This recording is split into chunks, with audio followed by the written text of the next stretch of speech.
here's my preview of the Baylor at Texas men's basketball game. Granted, I do not know the rankings, what they're going to come out with, but I fully believe this will be a top 20 showdown, if not a top 25 showdown in Austin, Texas. And I'm going to put the stats in the description below so y'all could see it. And like I said, no idea on the rankings, but I expect Baylor to move up in the poll, if you know what I mean. I mean, especially after 6 straight wins and winning back-to-back games, especially over number 9 Kansas last week, which I will say that Kansas doesn't deserve top 10. I'm sorry. They will have to drop. Granted, they did win last game, I know. Now, as for Texas, some players to keep an eye on are like Marcus Carr, of course, a 5th-year senior. Number 2, 6'2", 190-pound guard, that's a senior. 17.3 points per game, 52 for 129 on threes. We got to get on him. 63 for 78 on free throws. 3 rebounds per game, 4.2 assists per game, 1.7 turnovers per game, 1.8 steals per game, 2.2 fouls per game. Now, Sir Jabari Rice is a transfer from New Mexico State. I believe he's definitely a transfer, I know. But number 10, 6'4", 180-pound guard, that's a senior. I think he's a 5th-year senior at that. But if not, 4th year. 10.5 points per game, 23 for 74 on three-pointers, 56 for 67 on free throws, 3.3 rebounds per game, 2.2 assists per game, 1.6 turnovers per game, 0.8 steals per game, 1.8 fouls per game. Timmy Allen, number 0, 6'6", 210-pound forward, that's a senior. I think he's a 5th year now. I think he is, but I'm not positive. 10.5 points per game, 2 for 16 on threes, 48 for 72 on free throws, 5.1 rebounds per game, 3.4 assists per game, 2.1 turnovers per game, 0.9 steals per game, 0.6 blocks per game, 2.9 fouls per game. Now, this next guy you're going to be familiar with because he was at Iowa State last year, and that's Tyrese Hunter. Number 4, 6 foot, 175-pound guard, that's a sophomore, 10.1 points per game, 28 for 88 on threes, 35 for 44 on free throws, 3.5 rebounds per game, 3 assists per game, 1.9 turnovers per game, 0.8 steals per game, 1.1 fouls per game.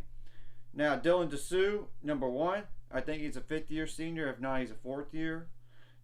6'9", 225-pound forward. That's a senior. 10.1 points per game, 5 for 21 on threes.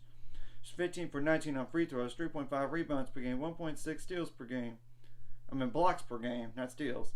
1 turnover per game, 2.6 fouls per game. Christian Bishop, I think he's a 4th-year senior, maybe even 5th year. It's either that 4th year or 5th year, but you know what I'm saying. Number 32, 6'7", 220-pound forward, that's a senior. 6.9 points per game, 0 for 9 on threes. 27 for 40 on free throws, 3.6 rebounds per game, 1.1 turnovers per game, 0.8 steals per game, 0.6 blocks per game, 2.1 fouls per game. Now, Dylan Mitchell, finally is somebody that, other than Tyrese Hunter, as a non-senior. 6'8", 205-pound forward, that's a freshman, 6.2 points per game. 14 for 29 on free throws, 4.7 rebounds per game, 0.6 turnovers per game, 0.7 steals per game, 1.2 fouls per game. Artario Morris, number 2, 6'3", 209-pound guard, that's a freshman. 5.6 points per game, 18 for 61 on threes, 19 for 24 on free throws, 0.8 turnovers per game, 0.7 steals per game, 1.4 fouls per game. For sure, I know Brock Cunningham is a 4th-year senior. He's number 30, 6'5", 210-pound forward, that's a senior. 5 points per game, 17 for 37 on threes, 19 for 22 on free throws, 3.3 rebounds per game, 0.9 steals per game, 2.4 fouls per game. And from there, it's just like guys that are 2 points per game or less. I might as well just mention the 2 points per game, but after that, no more. Alex, Anamekye. I don't want to butcher that last name necessarily, Number 14, 6'5", 200-pound forward. That's a freshman, 2 points per game, 2 for 3 on threes, 0.6 fouls per game. So, as you can tell, Texas doesn't have a lot of great shooters, but Marcus Carr, you got to get on him. Contain the shooters defensively, contain the slashers. You got to rebound the ball pretty solid in this game.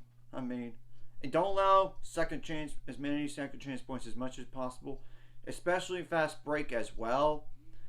And points in the paint, you got to do better job of, honestly. And of course,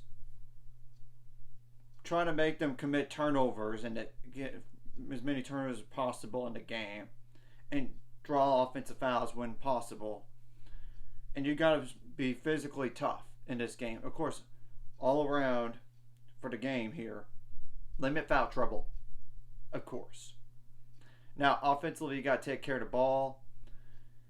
You got to find a way to make more shots in the last 2 games here. You shot not as good, but you still won. But you got, and of course, you don't want Texas to get to the free throw line a lot, too. That's another key on defense, or especially with the foul trouble, too. I mean, now, as for the offense, of course, when you get to the foul line, if you do, make your free throws count. I mean, it's uncontested. The only thing you have to deal with is just a crowd. But after that, just stay calm and follow your follow through. Of course, you got to get some points in the paint, second chance points, fast break points. Points out turnovers, of course, limit your points out turnovers on defense. Conversely, and you got to make some more threes than last game. Of course, you don't want to live and die by the 3. You got to find a way to penetrate to the rim some. Or just get to 15-foot jump shots. I just don't want to live on just jump shots alone. Try and get to the rim and draw some contact. And I know the officiating might be questionable, but let's just find a way to deal with it and move on and make adjustments during the game, of course, on both ends of the floor. That's the main gist. And it would be huge if Adam Flagler gets back on track on this game. He had a lot of good shots. He just didn't make them last game. I expect him to be better. It would be huge if Keontae George would step up, which he had to last game with Adam Flagler not having a great game. He had to. Of course, LJ Cryer, he's been on fire recently, and he's definitely one of the reasons why we won the last 2 games for sure, because he's shooting the ball better. I mean, he's stepping up in terms of points. Jalen Bridges as well. I mean, not just in scoring, but on defense, rebounding. Of course, Flo Thamba just does his role with rebounding. And if he could score a little bit more, it would help a little bit. But he's in there for rebounding and defense. Same thing goes for Caleb Lohner. He's not really a scorer. He's more like in there for rebounding and defense. Of course, if he gets a chance underneath the basket and he's on the second chance points, go up with it. But if you're not sure, if nothing else, there might be somebody open for a 3 on a kick out 3. Langston Love, hopefully he has a better game than last game, because he played really good against Kansas. He really, really did. So it would be huge if he steps up. As well as Josh Ujuwuna. I know he's been quiet the last 2 games, but he's not necessarily a scoring threat, but he's in there to rebound and, of course, set screens like Flo Thamba does. Just try to help the guards, to be honest. And on the screening, of course, you got to stay set. You got to be set. And the guards got to be patient on ball screens and don't draw offensive fouls because of that alone, or you move out too much to one side on the screen. But you know what I'm saying. Of course, if Dale Bonner does play a little bit, he needs to step up. And he might need to step up if there is foul trouble. That's pretty much covering all my basis on this game. It's going to be a war. It always is. It's the Big 12. I mean, and it would be a prime opportunity to steal a game on the road. We're the hottest team in the Big 12 right now in terms of wins in a row. Wins and loss column in the last 10 games or so. I mean, especially the last 6 games here, or 7. Let's just try to not let the environment intimidate us as much as possible and just stay calm. And it's going to be a late night game at that on ESPN, 8 p.m. Central Time. So that's just the information on the game for both on Texas, and what Baylor does needs to win the game, of course. And of course, it'd be good to have some offensive rebounds because we've been doing really, really good on that recently. So I'm going to put the stats in the description below so y'all could see it prior to that game, or even like as soon as I upload it. So anyways, if you like this content, hit the like and subscribe button. And see you guys later. It's going to 500 subscribers. We're on the road to it. Let's go.